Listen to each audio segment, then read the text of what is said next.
এত মজাদার একটা আচার বানাতে মাত্র 10 মিনিট লাগে। ভাত অথবা খিচুড়ির সাথে খাওয়ার জন্য এই আচারটা আমার সারা বছর রাখা লাগে। এটা আমি ডাল ভাতের সাথে এমনিতেও মেখে খাই, ঝাল ঝাল তো ভীষণ ভালো লাগে। খুব সহজে এই আচারটা বানানো যায়, ইনশাল্লাহ সবার কাছে অনেক ভালো লাগবে।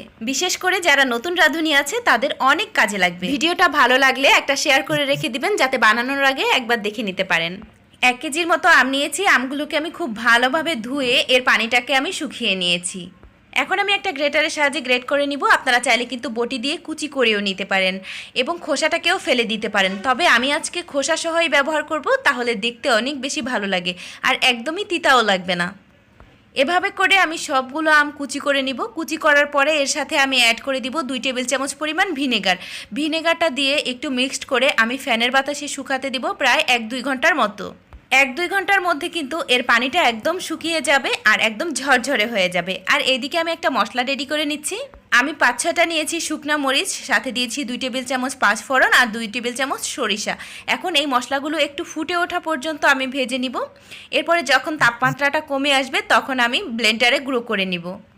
যে আমগুলো ফ্যানের বাতাসে দিয়েছিলাম এই আমগুলো কিন্তু একদম ঝরঝরে হয়ে গেছে। ব্লেন্ড করে মশলাটা দিলাম আর সাথে দিয়ে দিলাম 1 টেবিল চামচ করে রসুন কুচি, আদা কুচি আর আস্ত রসুন। সাথে দিলাম আমি কিছু কাঁচামরিচ, আর এখানে আমি স্বাদ বাড়ানোর জন্য 2 টেবিল চামচ চিনি দিলাম আর স্বাদ মতো লবণ দিলাম।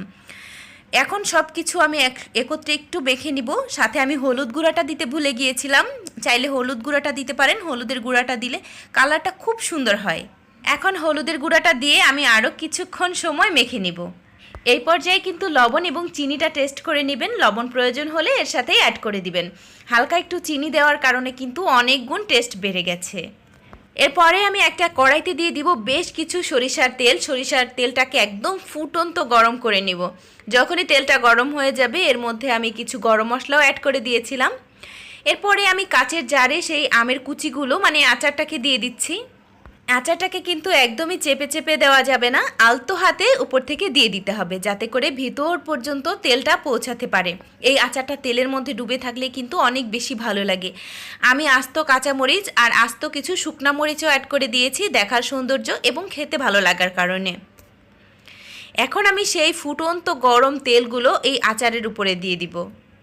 একটু একটু করে সবগুলো তেল আমি দিয়ে দিব, যাতে করে আচারের তেলগুলো একদম ভিতর পর্যন্ত পৌঁছাতে পারে। এই আচারটাকে কিন্তু ফ্রিজে রাখা লাগবে না, মাঝে মাঝে রোদ্রে দিতে হবে। রোদ্রে দেওয়ার সময় অবশ্যই বয়মের ঢাকনাটাকে খুলে তারপরে দিতে হবে। আমি বলবো এই সিজনে একবার হলেও এই আচারটা ট্রাই করবেন, ইনশাল্লাহ অনেক বেশি ভালো লাগবে। আজকের মতো বিদায় নিচ্ছি, ইনশাল্লাহ দেখা হবে অন্য কোনো ভিডিওতে। সবাই অনেক ভালো থাকবেন, সবার জন্য অনেক অনেক শুভকামনা। আল্লাহ হাফেজ, আসসালামু আলাইকুম।